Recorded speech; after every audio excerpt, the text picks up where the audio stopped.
2001, and now only reconnected partially in recent years under new and stringent conditions. This is the reality of the Palestinian economic system, in fact, the Palestinian economic non-system in Palestine today, both on the map and in the real policy-making world. Regardless of the efforts to save the two-state solution, for policymakers and analysts to constantly flog the dead horse of a future dualist economic model is not useful for understanding the balance, the real balance of power, of economic power.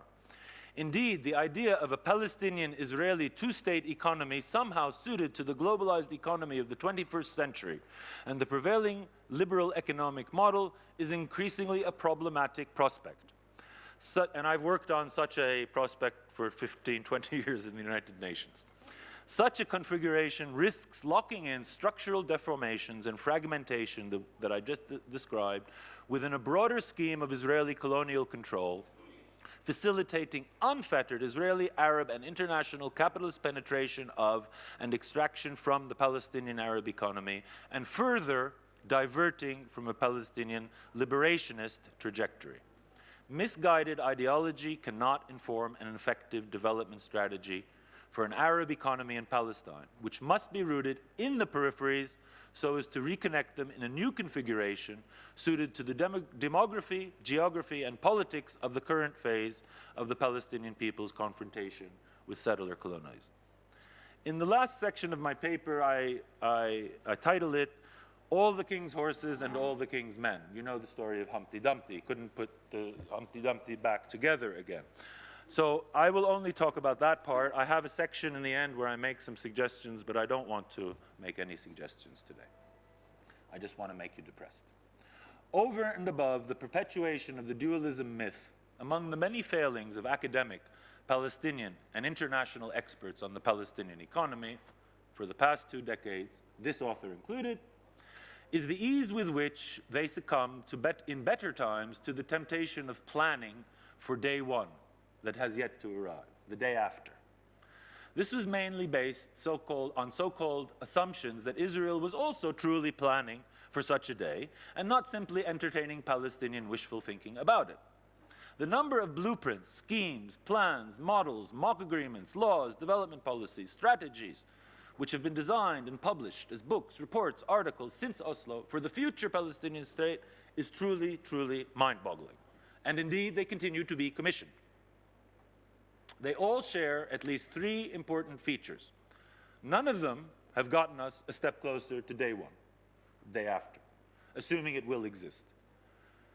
Most of them are based on outdated theories, meaningless borders, and geophysical configurations and utopian political assumptions. And finally, Israeli planning and policy making has hardly taken note of any of them. These are the hard truths that should not be ignored. It would thus be disingenuous of me to attempt, at this stage of rediscovery and reinterpretation of the Palestinian economic development story, to offer policy recommendations for reversing the trends and realities described above. Indeed, we must first contemplate whether we have actually reached the famous point of no return that Meron ben Vinisti and King Hussein bin Talal warned had already arrived back in the early 1980s as irreversible Jewish settlement intensified then in Jerusalem and the West Bank. There are few credible signs that the disintegrative path that has now become evident between the disconnected Arab regions will somehow be reversed in favor of Arab economic unity within the broader Israeli economic union. Much less that these different levels and channels of unequal independent exchange could even still yield sustained growth or real welfare or development gains. There are no signs of any of this. So one possible conclusion, not a happy one, is that alongside political stasis or meager gains, the process of incorporation, economic incorporation without integration, will continue and will become structurally enforced. In such a dim scenario, indigenous Arab economic resistance to Judaization and Zionization cannot be effectively mounted, as political and legal division constrains the potential for unified action. Finance and capital, meanwhile, create transnational bonds distinct Arab national economic interests will become blurred, and co-optation and collaboration with Jewish, Zionist, Israeli capital becomes the norm rather than the exception. This sort of outcome is not as unlikely as many observers would like to believe, economically speaking. Indeed, it is being realized at many points of Israeli-Palestinian economic contact. In cross-border commerce in towns and supermarkets in the West Bank, I won't name any names, around Israeli settlements in the Jordan Valley, in the open areas of the West Bank which have been ceded to the building of new Palestinian residential cities, and in the markets and municipal and social service facilities of Jerusalem. So simply speaking, the economic system of Arab Palestine is no longer, and the Palestinian economy for a sovereign and independent state in the West Bank is elusive, if not illusory. If an Arab economy is still to rise in Palestine from the peripheries to which it has been relegated, the lessons of avoiding dependency, of successful decolonization and development strategies which have been pursued elsewhere in the world should be heeded here in Palestine. These provide useful guidance for a Palestinian Arab nationalism and economy geared to the 21st century needs and not to resurrecting an aborted model from the early 20th century. Thank you very much for your patience. شكرا كثير. Thank you very much, Raja, for this intervention. It is quite clear that both interventions complement each other totally. There are legislators without legislation, and there are economists without economy. This summarizes our reality, in fact. So now we'll open the floor for discussion, questions, and comments. We start here.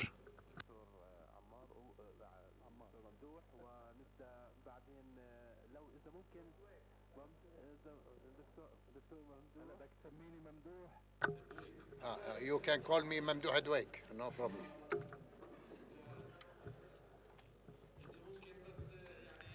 Would you please, I will take the names, if you will. Please, Doctor. In fact, the two interventions are of great importance and very serious, and they are both shocking. And we are in need for these shocks. In fact, we are in desperate needs for these shocks, not just elusive, but it could be illusionary. So I want to ask Dr. Ammar, the Legislative Council, with all these characteristics and problems and frustration, or as was described, that they are legislators without legislation. So why do we need a PLC? Why do we need a Legislative Council? What is, but under such a situation, since it is linked to Oslo, and there is no way of disconnecting from Oslo, then why should we ask for elections of the PLC? And I really urge you to publish this paper as soon as possible. But I have a question that results from the intervention as well, and I believe it's also important. I believe that it's important to have a part in that paper on the cost of the PLC while it is functioning, and isn't it so? The cost of this PLC when it is functioning, no matter what kind of function, and its cost when it is not functioning, when it is incapacitated. And is it? And we have to see whether it is legitimate that an expert like you can go to the Constitutional Court and demand stopping all these expenses that are really wasted. And I'm saying this seriously. that this is a constitutional demand, the constitutional request, since this body is not functioning, and since it is tied to Oslo, and it is not it's away from any social legislations and only supports privileges, all the things that you mentioned. Is this a legitimate and realistic request to the court in order to stop the expenses of this PLC? Sorry. Yes. Okay, good morning. First, I would like to congratulate the two speakers, the two excellent interventions, really. I have a question, simple question, and a legal question. In case of conducting elections, we'll talk if we have state elections for the Legislative Council and National Council. Can this council really modify, amend, or cancel these decrees by law that were issued when the PLC was incapacitated? So this is one question. And then and even in the Knesset Congress, they also so it is possible to amend these decrees by laws in case elections are taking place and when we have an elected PLC. Mr. Raja, I'm so happy that you said we have. If you have said that we have a Palestinian economy, okay, it is lame, it is blind, it is whatever, one-eyed, whatever. So how can we do this jump ahead or leap ahead within any political progress? How can we become more independent than being dependent on the Israeli economy? Thank you. My question to my friend Ammar, I agree with him on many things, and I really differ with him on part of that paper.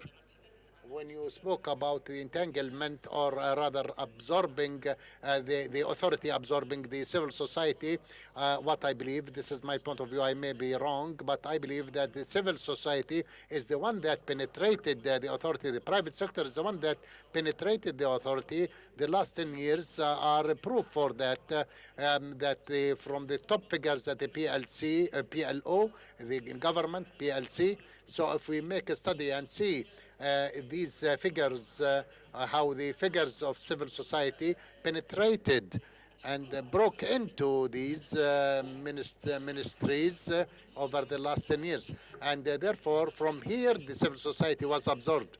But those people, when they were working in civil society, were not able to apply what they were doing at the civil society when they are on their official seats. Their background, they come from civil society, from the PLO, and members of the PLC, so it is easy to review these things. These were what are they doing now with the legislations and other things are contrary to what they were doing with the civil society. So this revolving seat is the main problem. And some of them are doing they are assuming the two roles. They are in the civil society and work in the authority, and there is a conflict of interests. So I believe this is the important thing. I believe it is not the authority that absorbed the civil society. I agree with Dr. Ammar. I agree with Dr. Ammar.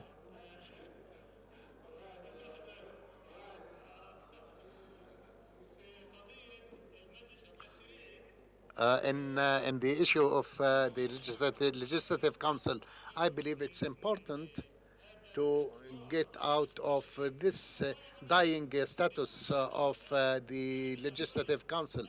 And should we continue saying occupation, and now we talk division, and I don't know what will be Jerusalem, and continue as a citizen that paying taxes, and I am giving 132 people. I'm giving them salaries. With all this respect to you, this is a waste of time, waste of effort and funds. So I hope that you as a researcher should provide alternatives for this. When this council is, this legislative council is incapacitated or stops working, then what are the alternatives for it? Good afternoon. My name is Ahmed Musa.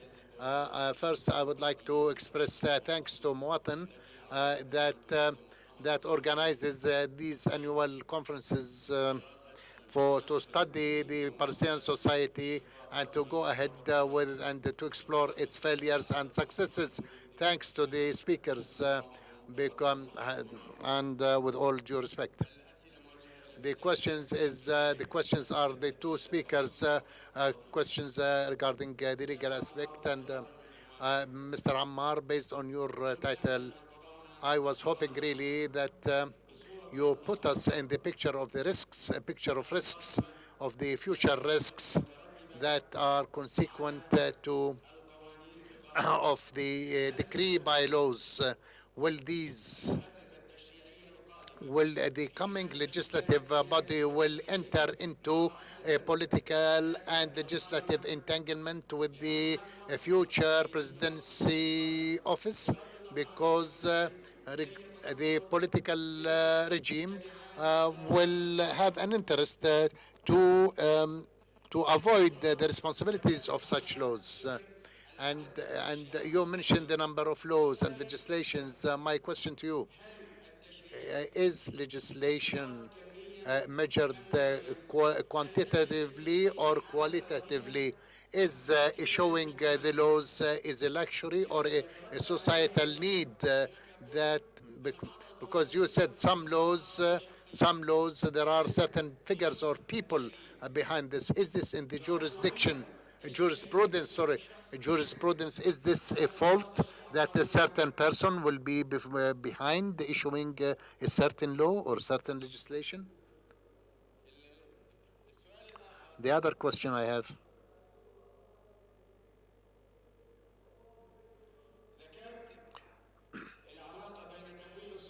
you mentioned the relation between the authority funding and the civil society, but you did not mention the period so that we judge who was the prime minister, who was the minister of finance at that time.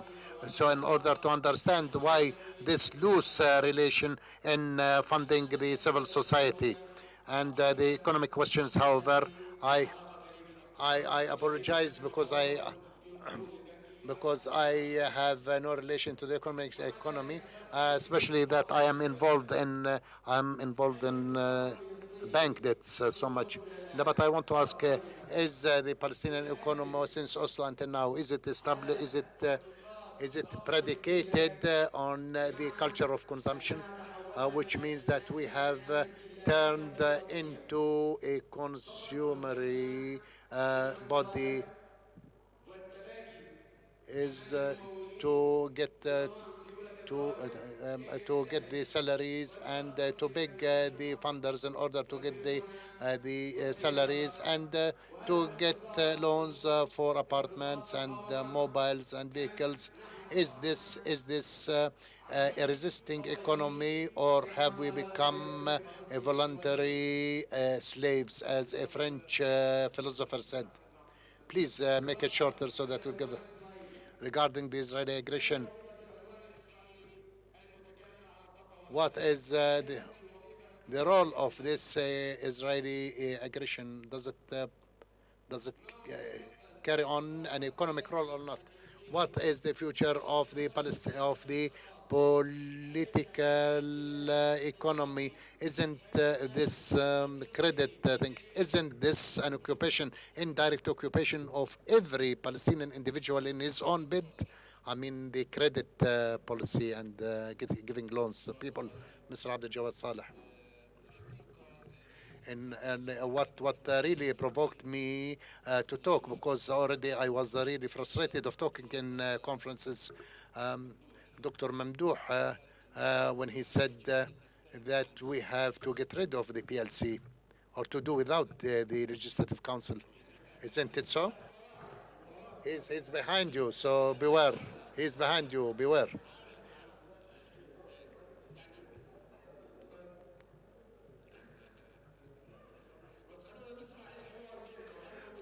Okay, you come closer so that we listen to the dialogue between both of you. No, what the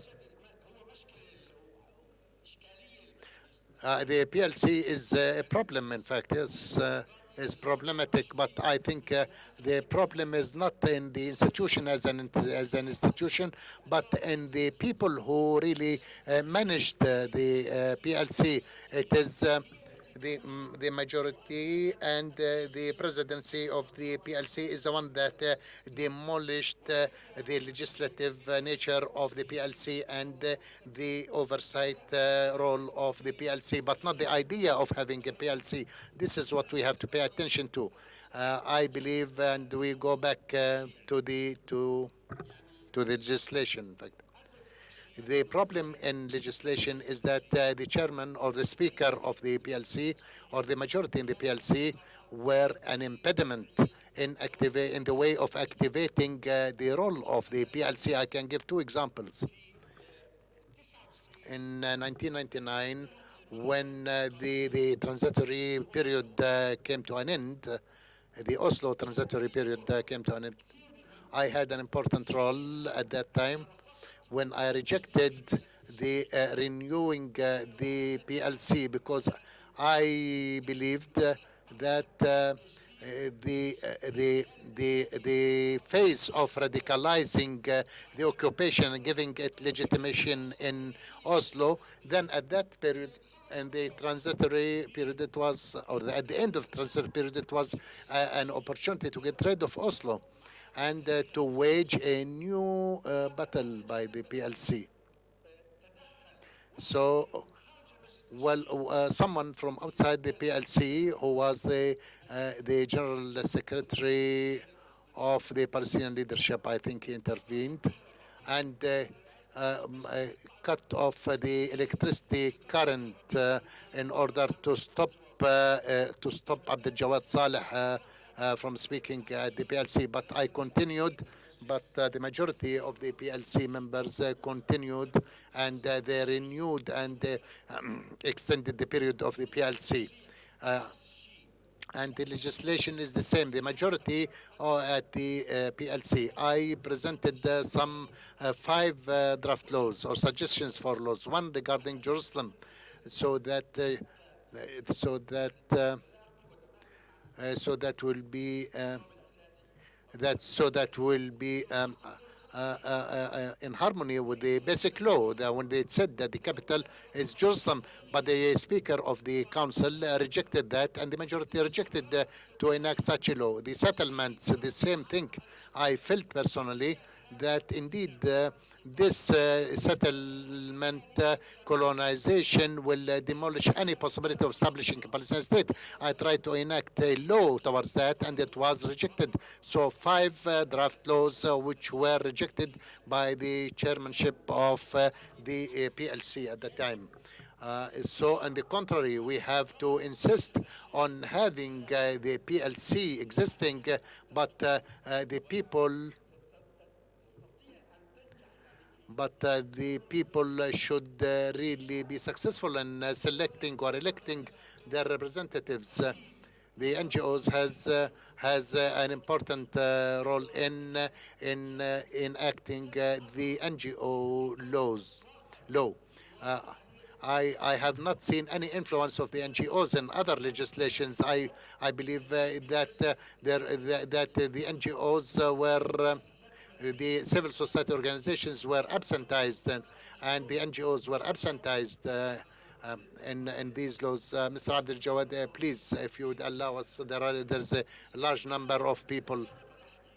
I told you I don't really want to talk. Okay, the message has been delivered for the economy as well. The Palestinian Authority, the law that was mentioned by Dr. Ammar, that was enacted one eve before, when when economists who came with the authority, the economists who came, and they were the core and the reason for economic deterioration and corruption. Their companies are the basis for corruption and for monopolies, and the authority was corrupt. If you remember, the companies which were established from the very first day, monopoly companies, monopolistic, Khalid Islam, who has become a billionaire. He was stealing openly $200 million. So one figure from Fatah told me, and he was in charge of the budget of Fatah in the PLO, and he was my friend. He said that Khalid Islam lost $200 million in his own institutions, were substituted and compensated from the PLO, from the authority. So those were corrupt people, and they exploited their presence in the authority in order to benefit. Please, in brief, time is okay. I accept it, though it is came to at my turn. My name is Mahmoud Ziadi. Facing such realities, facing this scene or landscape, legal and economic landscape that resulted into dangerous social consequences. They are not the least of which is the unemployment coming more than 30%. About 40,000 people are unemployed, and according to studies that we did on the private sector, with that about 275,000 people from 300,000 people who are working for salaries that are below the minimum wage. The largest number of households are relying on assistance, especially in Gaza, and suffering of the lack of social security.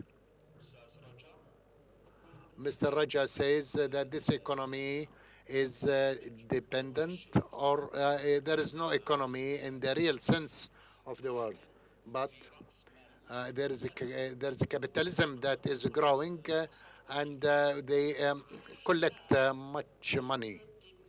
That is on the expense of the minimum rights of workers. So under such a situation, under such a legal and legislation situation that contributed to this social deterioration, how much do you think that this social reality is threatened of eruption? And maybe the war against Gaza, according to some cute people, some people believe that this may be considered as a mercy. There are some people who are interested even in Hamas or international experts were saying that there could have been a social explosion in Gaza before the war. And we have some other similar enclaves in the northern areas and western areas and eastern areas of the West Bank. So this reality, are we facing the possibility of a social explosion or a social eruption? If the eruption is not going to happen soon, what will be the consequences of this economic and social and legislative situation? What would be their consequences on the national project, and whether we will be in need for reconsidering the national project? So taking into consideration the estimations of what Mr. Ammar said, that there were social policies were ignored, while the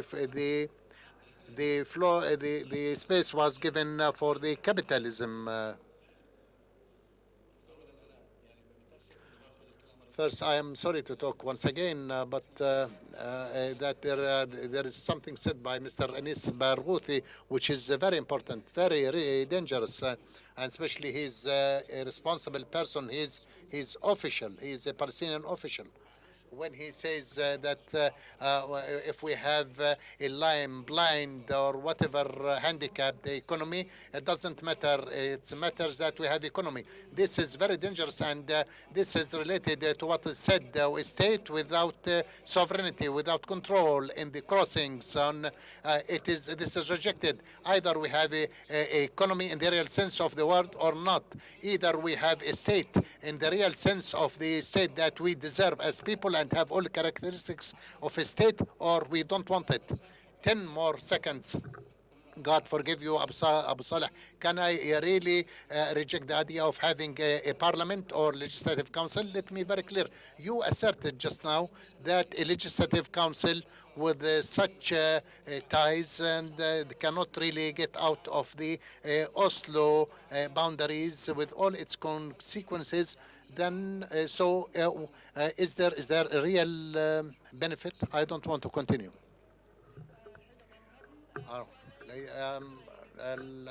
Two short questions. One for Mr. Ammar Dweck. Baumgarten, Madam Baumgarten, I want to ask where are the parliamentarians in this difficult situation where that you spoke about?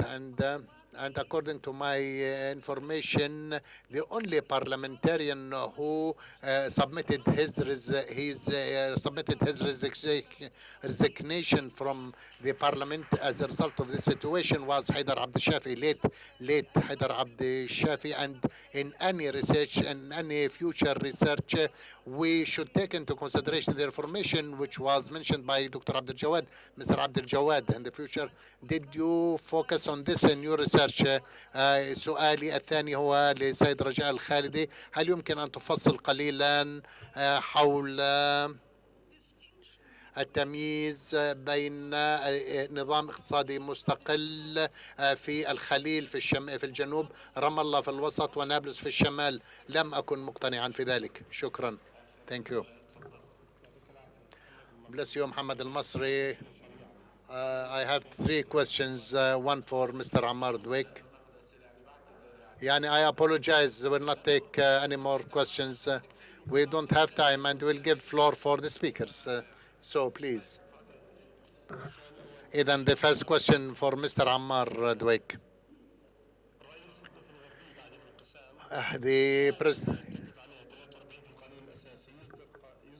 The president issues decree bylaws, not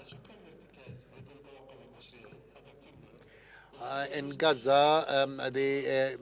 Can anyone in Gaza who was harmed by the laws enacted after the coup d'etat, can he resorts to the court to get his rights? Mr. Ahmad, the authority in the West Bank, the president issued a decree by law number 8 for the income tax, which is amending the income tax number 17. We have big companies that work in the West Bank and Gaza. These companies have some ambiguity in applying the tax law, and especially the communication. Jawal, the Bank of Palestine, there was a big problem when Hamas tried to break into the bank. So these companies used to get big amounts of money and did not pay to Hamas. What is the legal situation of these things? The other question is Mr. George Al-Khaldi.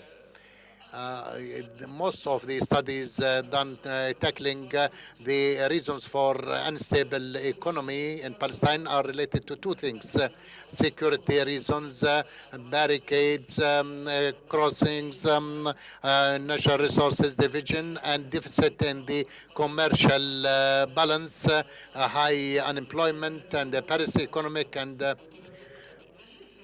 so what are the policies needed to restrict these reasons? Thank you very much. Now, be brief, very brief. With thanks and appreciation to everything that was said in the interventions. Still, however, I have a small intervention which is talking about economy in separation from politics. Such a situation is nonsense. It has no logic, and there is no meaning for politics or any ruling group. Whether imposed or elected, any kind of authority, any kind of leadership, that any leadership, there are two things that move it. Two lines. Either the approach of bargaining or the approach of resistance. Either the resistance or bargaining. There is no third option, except by patching and dividing and sharing, which this will create a kind of schizophrenic nature. You mentioned it, and you spoke about lack of harmony between the decision makers and the consultant, and between them and the academics. There are many advisors, many consultants in our illusioned state. We have as numbers of advisors as those in China, and they are playing with fire and looking for every broker. Would you please?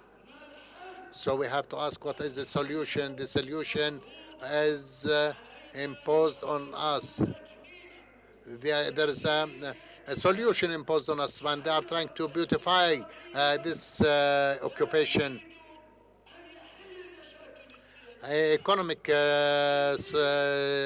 situation that doesn't want that they don't want to solve the problem.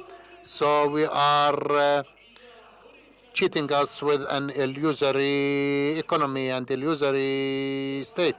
If we know what the disease is, then it is easy to look for the medicine.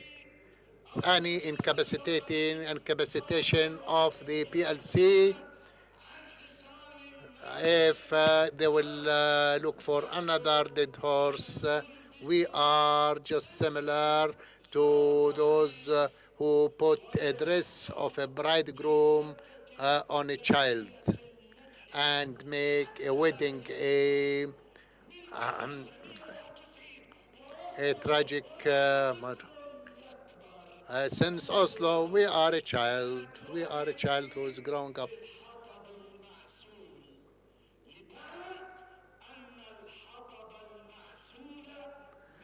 I'm sorry, we reached a wood with honey on it. If you burn this wood, it will not burn. And but our people will continue to work, and thank you very much. Will continue to struggle. Yani, please, clear answer, clear questions. What we want.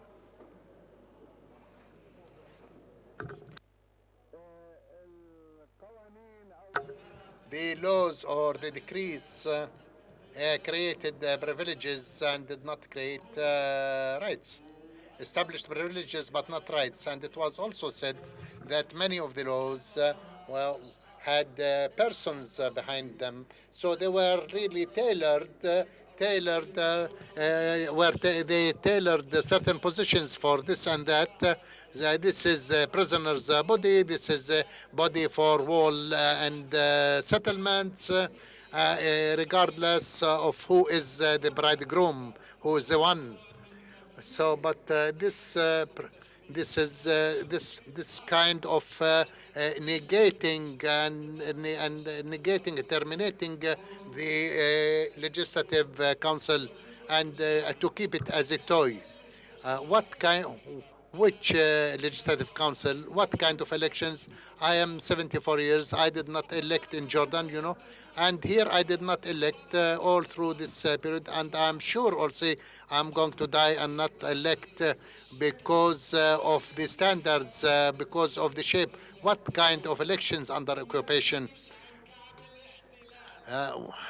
It is no higher than the heels of the occupation, which is Oslo. a council has no will. This is a council that that has no determination, has no will. So even if Abdul Jawad or Dr. Mamdouh did not say it, I can see it. We are not we are not in need for things in which forces would legislate what is not legitimate. So doing such a thing is a treason. It is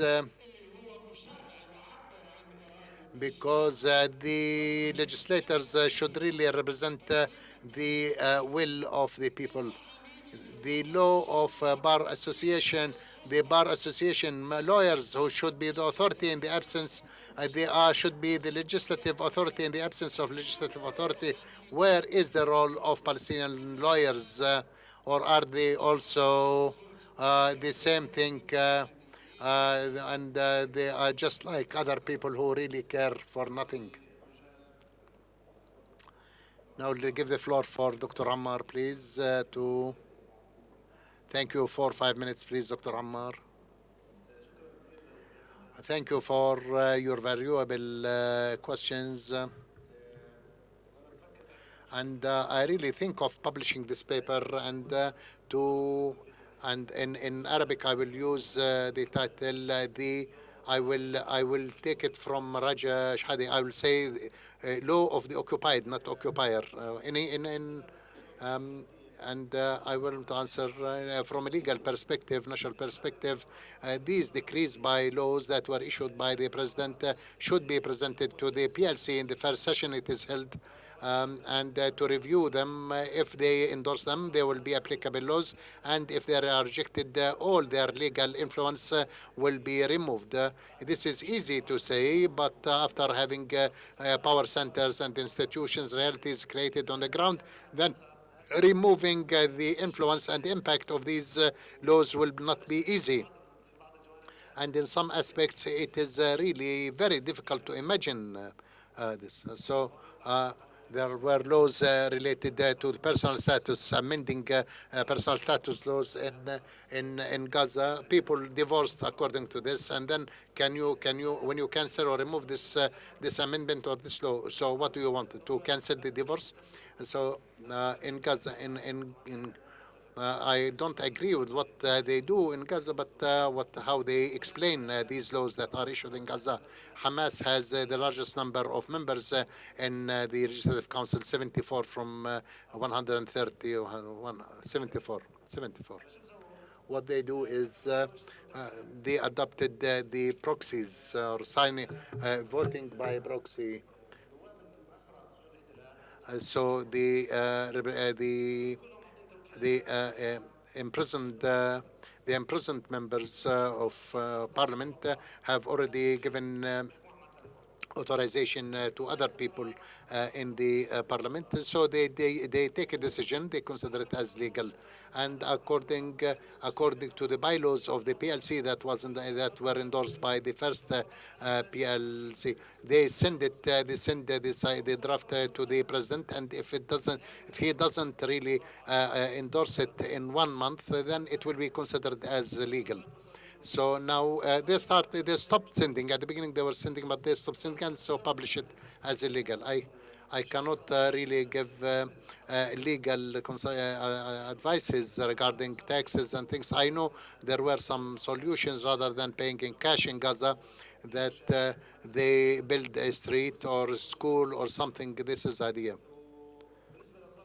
As for the compensation, in the Palestinian law, there are no compensations for the administrative decisions. After the end of the day, these are political decisions. Dr. Mamdouh, regarding the need, the PLC, importance of PLC and the need for PLC. If we go to the constitutional court, we have to go there to stop issuing decrees by laws, decrees by law that and even for the public sector, and many laws were not really were not reconsidered by people or reviewed by people. So we have to stop these things so that such laws will not create permanent interests. This is more important now. There is, regarding the expenditure and expenses of the PLC, there has been a very exaggerated campaign. Yeah, I say it is important, but there is exaggerated expenses and spending in the security and security agencies and diplomatic corps and all. So everything is in need for review. I agree with you that the ceiling of the PLC is Oslo, and neither America nor Israel will allow other elections if it will not be under the ceiling of Oslo. So conducting elections, I think it's something fantasy, and there will be no elections, especially in the West Bank, if Hamas takes part in it. That's for sure. So there are two options: either we elect or we appoint a PLC that exceeds the ceiling of Oslo, or to do elections to use them as a tool against occupation, that you will try to make elections and Israel will resist you, will prevent you. So this will be the aim.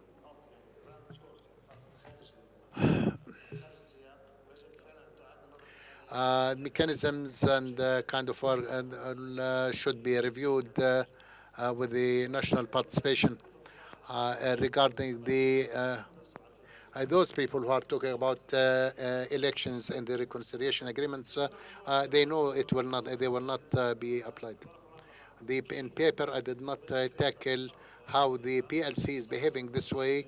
I believe our friend Abu Saleh answered this when he said that the chairmanship of the council played a role, and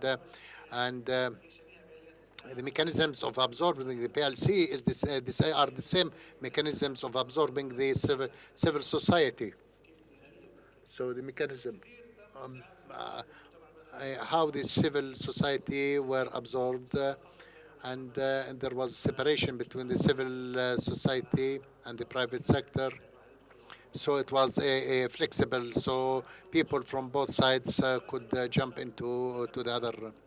In the intervention yesterday of Dr. Abdurrahman Tamimi about water and the dangers of that, the civil society in this particular issue did not raise it seriously, and only dealt with it in a very timid way.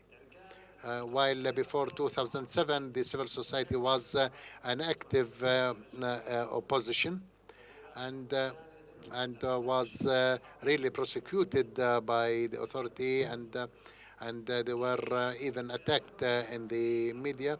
So there was a kind of healthy conflict relation. Now there is a major harmony between two, because there are civil society organizations are working with the public sector in partnership, so they don't want to upset the public sector and the government in order to continue. What facilitated this kind of marriage is the funders, because they were insisting the plans should have civil society people, the execution should be joint. So now the civil society organizations are not working on advocacy and lobbying, but they are working in the field of services, providing services. So regarding the quantitative and qualitative, I agree that this is not sufficient. I referred to the quantitative standards, and regarding of having some persons behind certain laws, there is no problem. In many countries, there are laws that carry the name of certain person. So there should be an institution that directs things within a national vision.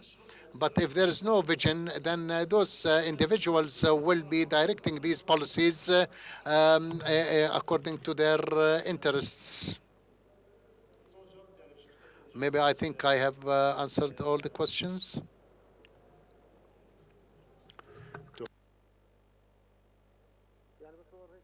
I think this way I have already. Thank you. Thank you. Raja, you have the floor. I will try, although the questions are interconnected, I will try to answer them in the manner they were asked. First, how can we achieve this economic advancement amid this fragmented map? I will not say in the absence of a Palestinian state and liberation, but in the absence of comprehensive national Palestinian leadership, it is not possible to remedy this economic fragmentation by any lower or higher center. That is without having a broader Palestinian perception that goes beyond what the Palestinian leadership sees now, which is mainly the West Bank and sometimes Gaza, but do not include Jerusalem. Under such a construction or system, I do not see any potential to plan for the reconnection. Still, there are some natural processes that take place on the land which connects the economy of Eastern Jerusalem to the West Bank, notwithstanding the severe restrictions. This is something that can be followed as a model, and we must support it further. The same we discovered in a new study on which I'm working with Birzeit University about the economic relations between the northern West Bank and northern Palestine. There is a flow of trade, tourism, human exchange, service exchange, and it is very important.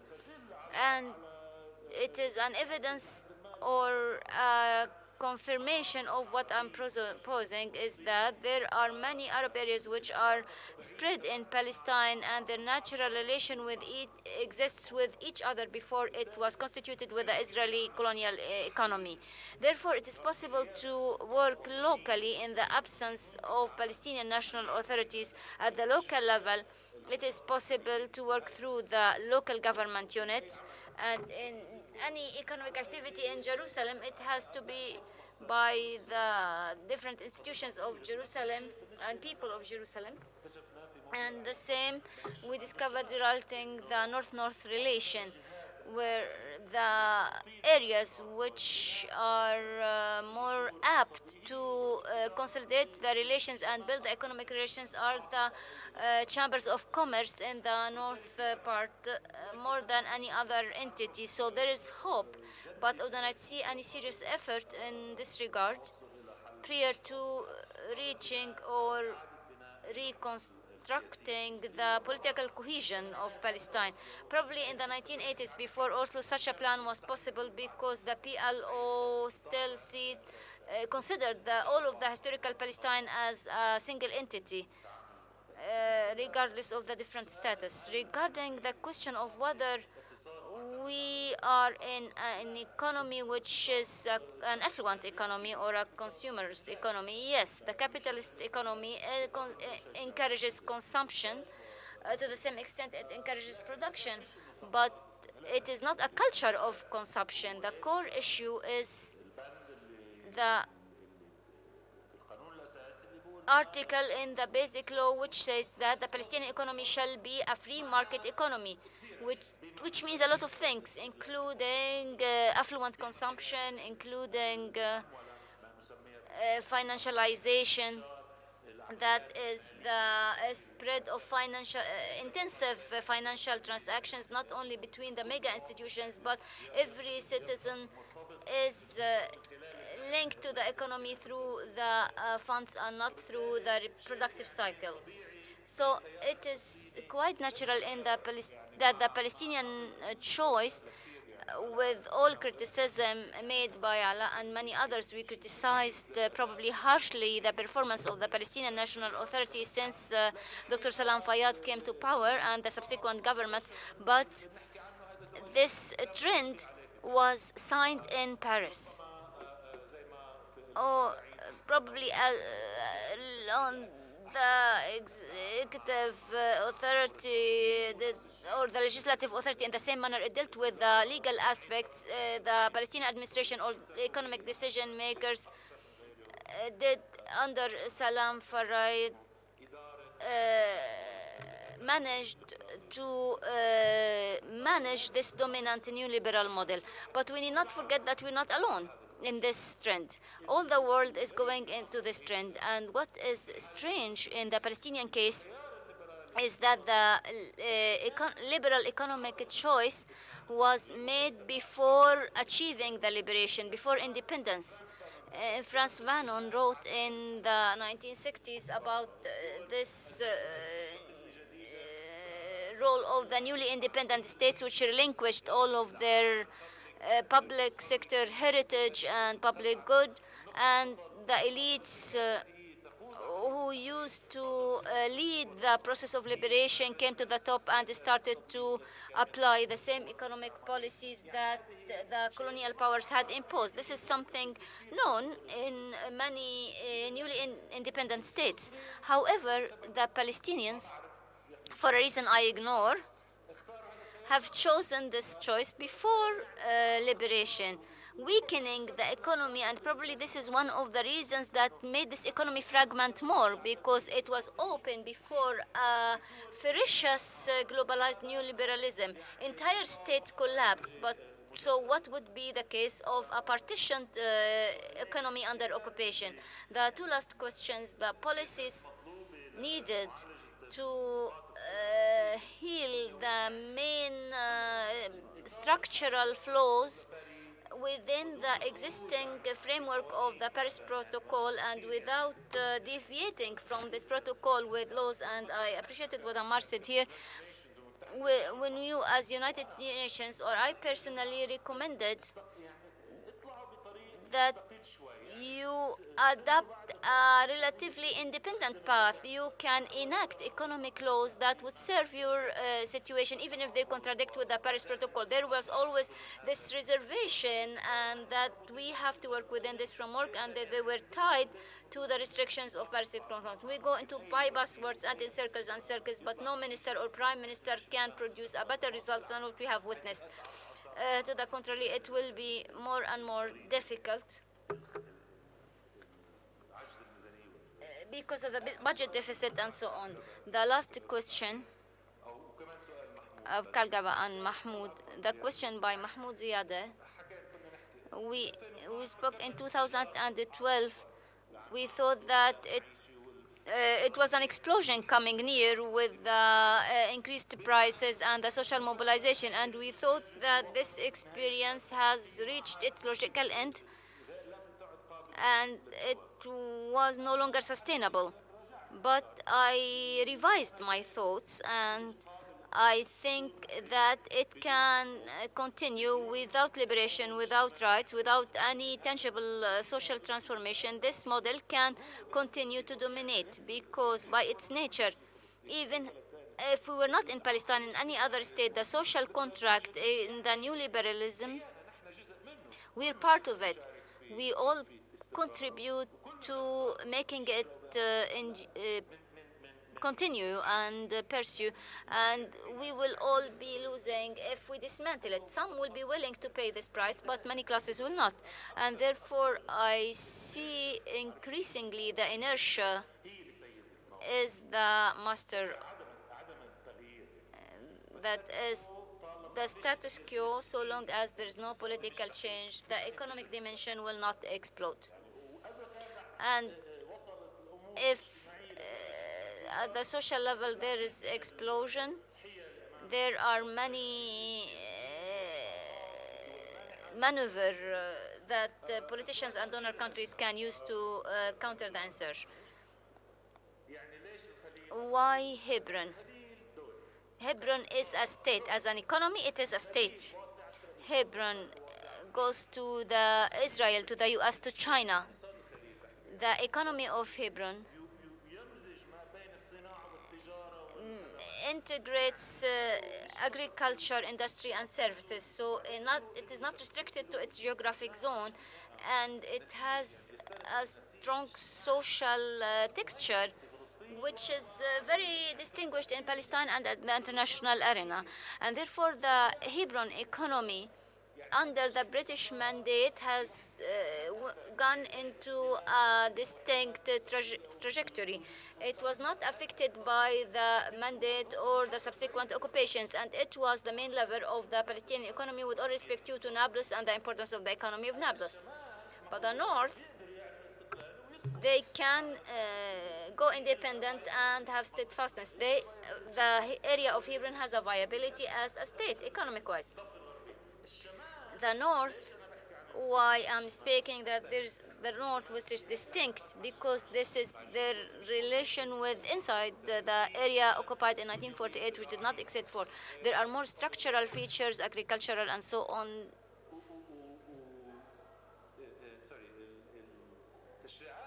The legislation and the ruling institutions have less impact in these areas in comparison to the center. And then area C, it's a totally different economy, a totally different legal and economic system. So I believe that there is enough distinction between the different areas so that we can think how this disparity and difference may affect our understanding why the same economic decision cannot apply to all of these areas. Thank you, Rasha. Thank you all. Thank you, Dr. Ammar.